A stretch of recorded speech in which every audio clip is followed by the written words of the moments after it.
Ito yung kasama doon sa kabila. Part of the 500. So ito 250. Pakita mo na kung gaano karami. Yan, makikita nyo. Ganyan sila karami. Hindi pa pinapakawalan. From the border, nilagay dito. Tapos na yung vaccination program nila.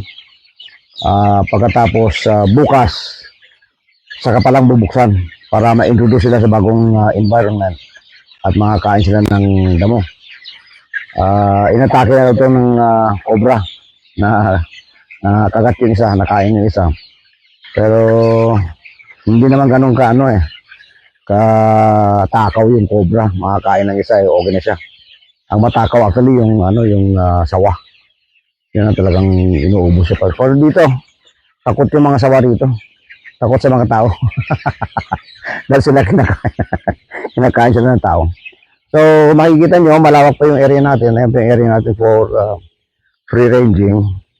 Hopefully, by the end of this year, I hope to be able to have at least mga 10,000 breeders. And ito na yung full expansion ng ating Manok Pinoy breeding program. Ito sana yung ikakaskade ko sa mga barangay, kaya lang hindi naman tayo pinalad. So, gagawin ko lang negosyo. Maglilitson manok ako and then bibenta ko yung ibang breeding materials sa ibang farmers. Siguro pwede rin buyback sa akin dahil marami naghahanap ng free range chicken. Ito sana yung livelihood na ibibigay ko. Kaya lang, siyempre hindi natin maiwasan. Merong mga dahilan para hindi tayo manalo or hindi tayo magtagumpay sa ating mga plano. Pero God will always make a way. There will always be a way for me to be able to help the farmers of North Cotabato regardless of politics. So ito po yung pangarap ko na sana maging province-wide program ito.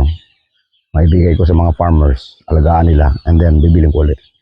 Saka ko ibenta sa Litson Manok Pinoy.